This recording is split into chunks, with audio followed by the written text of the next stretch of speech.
Hi everyone, welcome to UPSC Akhara. My name is Rohit गर्चा and this is Rapid Fire Current Affairs. एक ऐसी series जो current affairs को उठाता है weekly basis पे और उनमें से वही चीजें उठाता है जो आपके प्रीलिम पॉइंट ऑफ व्यू से इंपॉर्टेंट है, आपके HCS के लिए और आपके यूपीएससी के लिए. इस बार हम इस वीडियो में कवर करने वाले हैं वीक 3 ऑफ जनवरी 2026. तो पहला टॉपिक बच्चे हमारा इसके अंदर है, that is the Rani Ahilyabai Holkar ji. Now this particular topic ये इसलिए न्यूज में आया, आपने रिसेंटली देखा होगा कि जो मणिकर्णिका घाट है, मणिकर्णिका घाट के ऊपर एक सीएसआर एक्टिविटी के थ्रू रेनोवेशंस जो है वो चल रही है, जिसके अंदर रानी अहिल्याबाई होलकर जी का जो स्टैचू है वो डैमेज हो गया था, जिसके बाद में अब सीएसआर एक्टिविटी ये सब तो स्टैटिक में इंपॉर्टेंट होता ही है कि व्हाट इज सीएसआर, है ना. हमारे लिए ये एज अ पर्सनैलिटी ये न्यूज में आ गई है, तो इनको हम जो है प्री पॉइंट ऑफ व्यू से कवर करते हैं.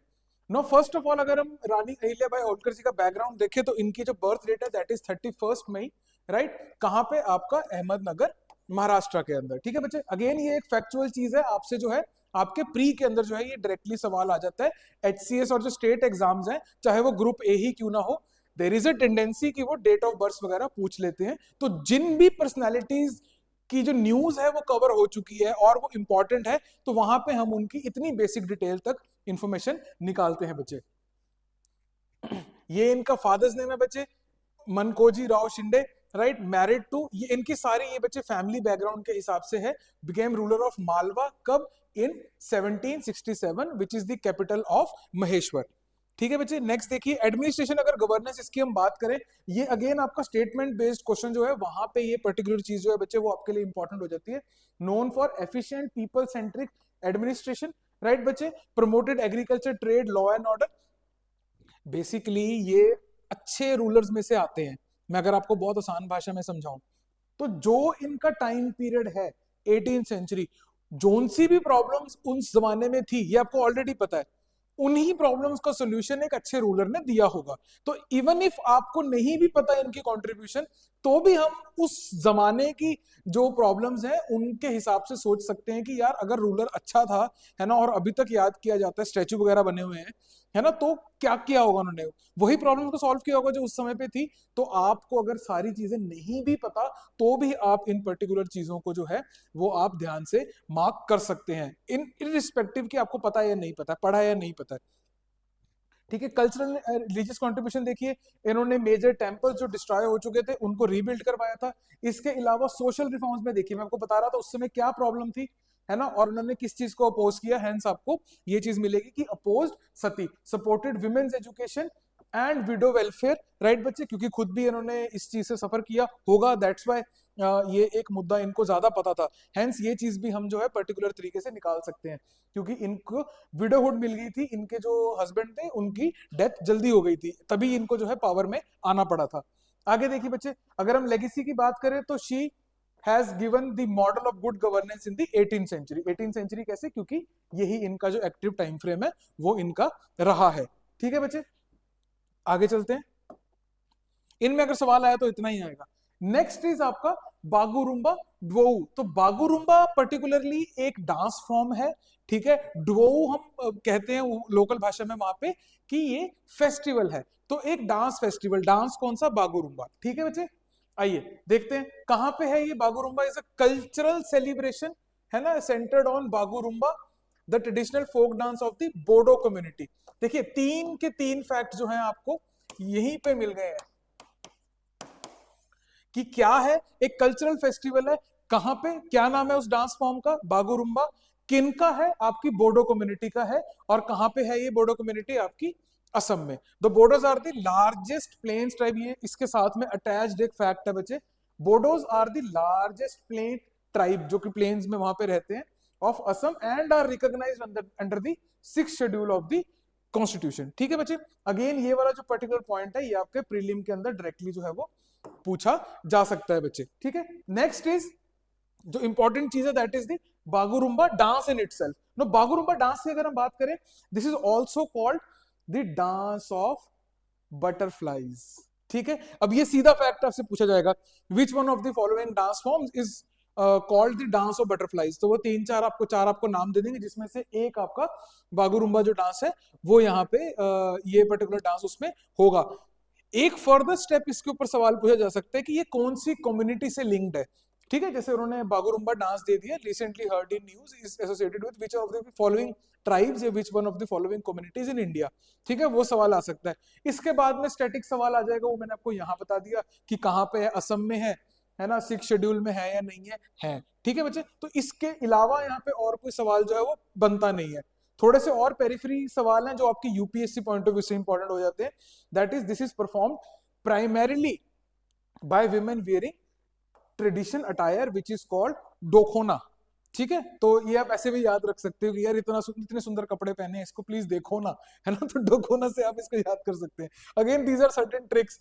अल्टीमेटली जो है ना एग्जाम में क्या होता है ना, यही चीजें आपको याद आती है जब प्रेशर होता है ना 100 क्वेश्चंस का। और 100 क्वेश्चंस का मतलब प्रीलिम्स में 100 क्वेश्चन नहीं होते, एक क्वेश्चन के अंदर 3-4 होते हैं, है ना, कि 4 स्टेटमेंट दे दी और पूछ लिया कि इनमें से कौन सी गलत है, तो आपको चारों ही पता होनी चाहिए, है ना। तो टेक्निकली देयर आर 4 क्वेश्चंस, या उन्होंने पूछ लिया कि how many of the following statements are correct, how many of the following statements are incorrect, इस टाइप के सवाल आते हैं।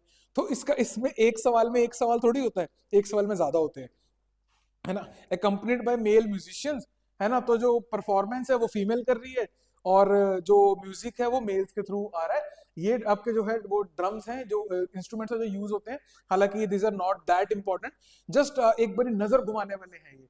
ठीक है बच्चे, इसके अलावा it is closely associated with Bisagu, है ना, या विसागु जैसे भी प्रोनाउंस करना है, हमने तो लिखा हुआ पढ़ना है वहां पे, है ना, which is the Bodo new year festival. ठीक है बच्चे, अब ये अपने आप में ही एक इंडिपेंडेंट फैक्ट है। ठीक है बच्चे, कि which one of the following is refer to as Bodo new year, है ना, तो वो आपको ये वाला वर्ड है विसागु। ठीक है बच्चे, इसके अलावा जो कल्चरल सिग्निफिकेंस है वो यहाँ पे मेंशन्ड है, that symbolises peace, fertility, harmony with nature. अब देखिए वो तो यहीं से क्लियर हो गया ना, dance of butterflies that means automatically nature से तो है ही है, तो ये और सारी की सारी बात ही आपकी नेचर से एसोसिएटेड होगी। इन एडिशन टू दैट ये ट्राइबल डांस फॉर्म है, तो ये सारे ही ऑलमोस्ट ट्राइबल डांस फॉर्म जो है वो नेचर से कनेक्टेड ही है। ठीक है, आइए बच्चे आगे चलते हैं, नेक्स्ट टॉपिक। नाउ अगेन आपका ये कल्चर में ही टॉपिक है। कल्चर इस बार थोड़ा से ज्यादा टॉपिक्स देखने को मिले प्रीलिम पॉइंट ऑफ व्यू से, बिकॉज कल्चर जो है वो अदरवाइज आप इतनी डेप्थ में जाके स्टैटिक पॉइंट ऑफ व्यू से हम नहीं पढ़ते हैं। तो कल्चर हो गया और गवर्नेंस हो गया, स्कीम्स वगैरह जो होती है, ये दो चीजें ऐसी होती हैं कि जिनको करंट अफेयर से ही कवर करना पड़ता है डिटेल में, अदरवाइज दीज आर एंडलेस, और इतना स्कोप ही नहीं है, इतना टाइम ही नहीं है कि आप थ्रू आउट इसको जो है प्रिपेयर कर सको बच्चे। Now this is Sammakka Saralamma jatara. Jatara means यात्रा जैसे निकलती है वैसे। Now first of all state देख लीजिए, एचसीएस में अगर सवाल आएगा सीधा स्टेट पे पूछेंगे वो, तेलंगाना। ठीक है, पहले तो इसको मार्क कर लीजिए, टू होस्ट, ये भी 28 जनवरी से होना है बच्चे। ठीक है, about the festival, it is a biennial, biennial यानी कि 2 साल में एक बार, बायएनियल। एक होता है by annual, BIA, by annual का मतलब होता है 1 साल में 2 बार, यानी कि 6 महीने में, है ना, एक बार हो जाएगा। बाय एनुअल का मतलब 2 साल में एक बार। ठीक है बच्चे, held during the Magh month. ठीक है, अगेन ये आपसे डायरेक्टली जो है वो सवाल पूछा जा सकता है। Now if we see location and sacred geography, इसके अंदर यहाँ पे एक वाइल्ड लाइफ सेंचुरी एक्टिव होती है बेटे, which is your EWS, which is Eturnagaram, Eturnagaram, है ना। मैंने प्रैक्टिस तो करी थी प्रोनाउंसिएशन की, यहाँ फिर मैं वर्ड देख के उलझ गया, पर आपने तो लिखा हुआ ही पढ़ना है। ठीक है बच्चे, एतुरनगरम वाइल्ड लाइफ सेंचुरी जो है वहां पे ये पर्टिकुलर चीज जो है वो हेल्ड होती है। नाउ इस नाम के साथ में ये नाम आपका पैरेलली जो है वो एक्टिव हो जाता है बच्चे, that's why it becomes more important. इसके अलावा बच्चे आप देखोगे ओरिजिन्स एंड बिलीफ्स में, rooted in the Koya oral tradition. Koya again is a tribe name. Koya जो है वो आपकी एक शेड्यूल्ड ट्राइब भी है, it is a ST tribe. ठीक है बच्चे, तो ये भी आपसे सवाल पूछा जा सकता है कि जो कोया ट्राइब है, रिसेंटली हर्ड इन न्यूज, है ना, ये पर्टिकुलर ट्राइब ST है या नहीं है, है। ठीक है बच्चे, इसके अलावा ये जो पर्टिकुलर आपका ये क्लैन है, ये जो पर्टिकुलर ट्राइब है, this is more associated with the clan based worship. ठीक है, एंड नॉट टेम्पल सेंट्रिक। कहने का मतलब कोई आइडल्स नहीं, कोई वैदिक रिचुअल से कुछ नहीं। क्लैन बेस्ड में ये होता है कि अपने ही पुरखों को ये पूजते हैं, है ना, अपने ही इनके देवी देवता हैं जो अपने ही इनकी लीनिएज से आए होते हैं, है ना, तो इसको बोलते हैं क्लैन बेस्ड वर्शिप। ये आपको ट्राइबल्स के अंदर जो है ये पर्टिकुलर चीज आपको कॉमन ही मिलती है ऑल थ्रू आउट इंडिया। ठीक है, जैसे आपको नेचर का एलिमेंट देखने को मिलता है प्लस आपको क्लैन बेस्ड वर्शिप भी साथ में देखने को मिलती है। Again this is one of the trades, आपको आंसर सॉल्व करने में ये पर्टिकुलर चीज हेल्प कर सकती है।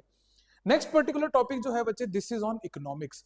इकोनॉमिक्स में भी आपका prime minister internship scheme, now this particular topic जो है ये आपको गवर्नेंस में भी आ सकता है because it is a scheme based topic, but इसका प्राइमरीली जो इफेक्ट है वो इकोनॉमी में ही है, हेंस हम इसको इकोनॉमिक्स में पढ़ रहे हैं because ultimately it is linked to do your employment. ठीक है बच्चे, आ जाओ।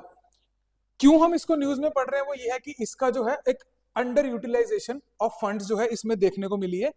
अप्रोक्सीमेटली 4% जो फंड्स हैं वही इसके यूज हो पाए, बाकी 96% फंड्स यूज ही नहीं हो पाए इस पर्टिकुलर स्कीम के। हमारे लिए क्या इंपॉर्टेंट है, ये फैक्ट इंपॉर्टेंट नहीं है, हमारे लिए ये चीजें इंपॉर्टेंट है जो अभी देखने वाले हैं हम।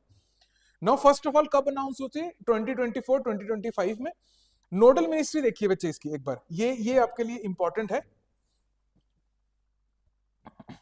Nodal ministry is MoCA, ministry of corporate affairs. ये आपकी ministry of skill development and entrepreneurship नहीं है, ये मिनिस्ट्री ऑफ एमएसएमई नहीं है। ठीक है बच्चे, ये मिनिस्ट्री ऑफ एजुकेशन भी नहीं है जो कि और इंटर्नशिप प्रोवाइड करती है हमारे को। इसकी नोडल मिनिस्ट्री क्या है, it is MoCA, ministry of corporate affairs. तो कहने का मतलब प्राइम मिनिस्टर ने इंटर्नशिप का एक मौका दिया है आपको, है ना, हेंस उस तरीके से आप इसको याद रख सकते हैं। ठीक है जी, ऑब्जेक्टिव क्या है, 1 करोड़ इंटर्नशिप इन 5 ईयर्स। अब यहाँ पे 5 ईयर्स इंपॉर्टेंट है ना, क्यों इंपॉर्टेंट है, क्योंकि यहाँ पे घुमाया जा सकता है कि 1 करोड़ इंटर्नशिप को वो या तो कम कर देंगे टाइम को या ज्यादा कर देंगे। 1 करोड़ भी सुनने में ज्यादा लग रहा है, 1 करोड़ है ना, सोचो कि यार 1 करोड़ इंटर्नशिप्स, इतनी मतलब आबादी में से हम 1 करोड़ को इंटर्नशिप ही दे देंगे, है ना, वो भी अगले 5 साल में। 1 करोड़ ही है नंबर, याद रखना है, कंफ्यूज नहीं होना है, सुनने में कई बार बड़ा लगता है वहां पे ये। ठीक है बच्चे, टारगेट ग्रुप 21 से 24 years, specially outside elite institutions, है ना, क्योंकि वहां पे तो उनको ऑलरेडी अपॉर्चुनिटीज है ही है। ड्यूरेशन कितनी है इंटर्नशिप की स्कीम की नहीं, इंटर्नशिप की ड्यूरेशन 12 मंथ्स। ठीक है बच्चे, इसके अलावा स्टाइपेंड देखिए इसमें, ये देखिए बच्चे यहाँ पे भी एक कैच है, वन टाइम ग्रांट इज 6,000 और मंथली स्टाइपेंड इज 5,000। इसको इंटरचेंज करके पूछा जा सकता है वो ऊपर नीचे कर देंगे स्टेटमेंट में और बोलेंगे कि which one of the following is correct और इनकरेक्ट, तो वहां पे आपको जो है यहाँ पे उलझाया जा सकता है बच्चे। ठीक है, याद कैसे रख सकते हो आप कि मंथ, MONTH, मंथ में 5 लेटर्स हैं, इसलिए मंथली स्टाइपेंड 5,000 है। ठीक है, मंथ सिर्फ मंथ में 5 लेटर्स एंड मंथली में 5,000। ठीक है बच्चे, उस तरीके से इसे याद किया जा सकता है। इसके अलावा एलिजिबिलिटी मैंने आपको बता दी है, क्लास 10 और अबव, है ना। इसके अलावा नॉट फुल टाइम एम्प्लॉयमेंट और इन रेगुलर एजुकेशन, ये बच्चे इंपॉर्टेंट है। However distance and online education are allowed. ठीक है बच्चे, ये आपका एक इंपॉर्टेंट पॉइंट है, मैं रिपीट करता हूं, नॉट फुल टाइम एम्प्लॉयमेंट, है ना ही full time education, distance learning के अंदर या जब साइड पे कोर्सेज करते हो ऑनलाइन एजुकेशन, उन लोगों को ये स्कीम लेना अलाउड है। मेन आपका जो पॉइंट आता है बच्चे वो यहां आता है, which tells you about ineligible candidates, कि कौन स्कीम को नहीं ले सकता। मेरे हिसाब से सवाल बनने के सबसे ज्यादा चांसेस यहाँ है, graduates from premium institution, IITs, IIMs, है ना, आइसर्स। ठीक है, इसके अलावा holders of professional degrees and post graduate degrees, CA CS वगैरह। इसके अलावा beneficiary of naps and nets. Naps and nets क्या चीज है, कमेंट में मुझे बताइएगा। Don't use more than 2 lines, एक लाइन लिखिए कि नैप्स क्या चीज है, कॉमा डाल के उसके अंदर सारी इंफॉर्मेशन एक लाइन में डालने की कोशिश कीजिए, नेट्स क्या चीज है। ठीक है, और आप ये बताइएगा उसमें कि कौन सी मिनिस्ट्री के अंडर है, केयरफुल रहिएगा वहां पे, ये 2 अलग मिनिस्ट्रीज के अंडर है, एक मिनिस्ट्री ऑफ एजुकेशन के अंडर है, एक स्किल डेवलपमेंट के अंडर है। ठीक है बच्चे, ये स्कीम्स, तो जो उन स्कीम्स के बेनिफिशियरीज है वो इस स्कीम को नहीं ले सकते। इसके अलावा एप्लीकेंट्स जो हैं जो इनएलिजिबल है, उनकी जो फैमिली इनकम है अगर 8 लाख से ऊपर है, वो अगर किसी में भी परिवार के किसी भी सदस्य के पास में अगर रेगुलर गवर्नमेंट एम्प्लॉय है वो, तो भी इनएलिजिबल हो जाएगा, या फिर वो और किसी स्कीम में ऑलरेडी जो है वो एनरोल्ड है, तो वो भी इससे एक्सक्लूड हो जाएगा। आगे चलते हैं बच्चे, दिस इज BBNJ। अगेन ये आपका एनवायरमेंट इकोलॉजी का टॉपिक है, one of the most important topics environment ecology के रहते हैं। यहाँ पे क्या है, it enter into force on 17 January, becoming the first. देखो, एक तो फर्स्ट कुछ भी चीज आती है तो हमारे लिए इंपॉर्टेंट हो जाती है प्रीलिम पॉइंट ऑफ व्यू से। First legally binding global treaty, किस पे, to protect biodiversity in international waters, ये इसमें की है ना, it is the first legally binding international waters के अंदर बायोडाइवर्सिटी को प्रोटेक्ट करने के लिए। This is BBNJ, biodiversity beyond national jurisdiction, biodiversity beyond national jurisdiction, यानी कि ईईजेड से बाहर की बात है, ये कॉमन वाटर्स की बात हो रही है। ठीक है बच्चे, फुल नेम एग्रीमेंट का ये है बच्चे, एक बार देख लेना आप, marine biological diversity of areas beyond national jurisdiction, बड़ा नाम है इसलिए बीबीएनजी शॉर्ट में लिख देते हैं। हो सकता है वो फुल फॉर्म पूछे आपसे और ऑप्शन में आपको वो दिखे ही ना जो यहाँ लिखा हुआ है, ऑप्शन में ये दिखे, तो यही इसका आंसर बनेगा बच्चे, ध्यान रखिएगा। ठीक है, लीगल फ्रेमवर्क ये यूएन क्लॉज के अंडर जो है वो अडॉप्टेड है। इसके अलावा अगर हम इसमें एक और इंपॉर्टेंट चीज देखें, दैट इंडिया साइंड इन 2024 लेकिन रेटिफिकेशन अभी पेंडिंग है। There is a difference between signing and ratification. Signing का मतलब होता है वी एग्री विद दिस, हम अपना इंटेंट बता देते हैं साइन करके। रेटिफिकेशन का मतलब ये होता है कि हमने लागू कर दिया। लागू करने के लिए देयर आर चांसेस कि आपको अपने देश में कुछ चेंजेस लाने पड़े अपने लॉज के अंदर, तो जब तक वो नहीं होते हम कहते हैं कि रेटिफाई नहीं हुआ। चेंजेस लाने पड़ेंगे ना, और हर देश का अलग प्रोसेस है चेंज लाने के लिए अपनी कॉन्स्टिट्यूशन में, अपने लॉज के अंदर, क्योंकि तभी वो फोर्स में आ पाएगी वो पर्टिकुलर चीज। हेंस इंडिया ने साइन कर दिया लेकिन नॉट येट रेटिफाइड। ठीक है बच्चे, इसके अलावा यूएस ने भी साइन कर दिया एंड उसने इसको रेटिफाई नहीं किया। ये आपके प्री पॉइंट ऑफ व्यू से सवाल जो है वो बन सकते हैं। ये 4 पिलर्स हैं इसकी रिपोर्ट में दी है, आप एक बार इसको वीडियो को पॉज करके जो है इसको देख सकते हो, अदरवाइज इतना कुछ खास इंपॉर्टेंट है नहीं है प्री पॉइंट ऑफ व्यू से। Next is polity and governance के अंदर एक बड़ा इंटरेस्टिंग टॉपिक दोबारा से उठ गया, ये 2 साल बाद फिर से न्यूज में आया है, यूथेनेशिया के ऊपर ना। यूथेनेशिया ये सुप्रीम कोर्ट का एक केस चल रहा है और उन्होंने जजमेंट जो है अपनी रिजर्व कर ली है, लेकिन जजमेंट अभी it is not yet out. जब मैं ये वीडियो रिकॉर्ड कर रहा हूँ तो अभी तक वो जजमेंट आउट नहीं हुई है, लेकिन हमारे को जजमेंट से कोई ज्यादा लेना देना नहीं है क्योंकि वो इससे बियॉन्ड नहीं जाने वाली। मेन ये पर्टिकुलर चीज हमारे लिए इंपॉर्टेंट है कि इंडिया में यूथेनेशिया में क्या अलाउड है क्या नहीं है। फर्स्ट ऑफ ऑल तो यूथेनेशिया होता क्या है, जिन बच्चों को नहीं पता मैं बहुत शॉर्ट में बताता हूँ। It refers to the intentional hastening of death. कहने का मतलब इंटेंशनली डेथ को फास्ट करने के लिए, कोई बंदा अगर टर्मिनली इल है और वो लाइफ सपोर्ट सिस्टम में है ना, तो आपको पता है कि यार ये किसी ना मतलब इसने मर ही जाना है ना, तो आप उस प्रोसेस को फास्ट कर देते हो, राइट। क्यों करते हैं वो अभी इस टॉपिक का मुद्दा नहीं है, आपको नीचे डिस्क्रिप्शन के अंदर एक लिंक मिल जाएगा, राइट, वहां पे जाइए और यूथेनेशिया की कंप्लीट वीडियो आपको वहां पे देखने को मिल जाएगी जिसमें इस टॉपिक को डिटेल में डिस्कस किया हुआ है कि होना चाहिए नहीं होना चाहिए, फॉर अगेंस्ट एवरीथिंग उसके अंदर हमने डिस्कस किया हुआ है। डिस्क्रिप्शन में जाइए आपको लिंक मिल जाएगा। फॉर्म्स एंड क्लासिफिकेशन क्या है बच्चे इसकी? एक्टिव यूथेनेशिया जब आप कुछ एक्टिवली इंड्यूस करते हो है ना और डेथ कॉज करते हो। पैसिव यूथेनेशिया में क्या है कि जो हो रहा है आप उसको रोक लेते हो, लाइफ सपोर्ट पे आपने रोक लिया कि हम लाइफ सपोर्ट अब देंगे नहीं। एक्टिव में क्या है कि कोई इंजेक्शन दे दिया, लीथल इंजेक्शन कुछ ऐसे है ना, तो आप एक्टिवली उसको पेशेंट को जो है उसकी डेथ को आप नियर करते हो, जल्दी फास्टली लेके आते हो, राइट। इसके अलावा लीगल फ्रेमवर्क इन इंडिया क्या बोलता है बच्चे? एक्टिव यूथेनेशिया इज प्रोहिबिटेड है ना, पैसिव यूथेनेशिया इज परमिटेड। ठीक है बच्चे, एक्टिव यूथेनेशिया क्यों आपका अलाउड नहीं है, किस लॉज के तहत? वो ये है section 101 which is homicide and murder. ठीक है, वो उसमें आता है क्योंकि आप किसी को एक्टिवली मार रहे हो, आपने सच में मार ही दिया, एक्टिव का तो यही मतलब है, राइट। इसके अलावा लॉ कमीशन की रिपोर्ट में ये बोला था, affirm that refusal of medical treatment bye competent patient is lawful, यानी कि इसने बोला कि अगर पेशेंट पहले से ही विल बना के चला जाए दैट मींस कि वो एडमिट होनी चाहिए और उस चीज की रिस्पेक्ट होनी चाहिए, because article 21 right to life जो है ना, वो राइट टू लाइफ नहीं, right to life with dignity है। लास्ट टॉपिक बच्चे आज का वो ये है दैट सेंट्रल विजिलेंस कमीशन, ये करंट में इसलिए है बिकॉज श्री प्रवीण विशेष जी इनको भी विजिलेंस कमिश्नर जो है वो अपॉइंट किया है। इसके अलावा बाकी सारा टॉपिक आपका टेक्निकली स्टैटिक है, पर क्योंकि ये हाईलाइट हो गया है तो इसके चांसेस हैं एचसीएस वगैरह में पूछे जाने के। मैंडेट क्या है? प्रिवेंट करप्शन इसका, right, promote integrity, it is the apex statutory vigilance body of India. ठीक है बच्चे, ओरिजिन इसका कब हुआ? 1964 में ये अपना ओरिजिन जो है वो फाइंड करता है थ्रू संथनाम कमिटी 1962-64, राइट। इसके अलावा बच्चे जो इंपॉर्टेंट इंफॉर्मेशन है दैट इज दिस वन कि इसकी कंपोजिशन, एक सेंट्रल विजिलेंस कमिश्नर होता है और up to 2 vigilance commissioners additionally आप जो है वो अपॉइंट कर सकते हो। इसके अलावा सिलेक्शन कमेटी बच्चे ये इसमें इंपॉर्टेंट है। सिलेक्शन कमेटी देखिए बच्चे, prime minister, home minister, LOP in Lok Sabha, leader of opposition. ठीक है बच्चे, ये इसकी सिलेक्शन कमेटी है। टेन्योर 4 इयर्स का होता है बच्चे, on up to 65 years whichever is earlier. हो सकता है वो 3 साल ही जॉब में होना, लेकिन उम्र जो है वो 65 साल हो गई, रिटायर। ठीक है, टेन्योर खत्म है आपका। रीअपॉइंटमेंट इज नॉट परमिटेड, ये भी आपका एक इंपॉर्टेंट पॉइंट्स में से आता है बच्चे। That is all in the week 3। I wish you all the best जो बच्चे एचसीएस की तैयारी कर रहे हैं, खासकर जो हमारा सूर्य बैच है उन लोगों को भी मेरी तरफ से ऑल द बेस्ट। मन लगा के पढ़ाई कीजिएगा, है ना। और कोई भी टेंशन होती है तो हमारी टीम के पास में आइए, इनसे बात कीजिए, आपकी प्रॉब्लम जो है वो आपको लगता है जो बड़ी है वो इनके लिए बहुत छोटी होती है, वो सॉल्व कर देंगे।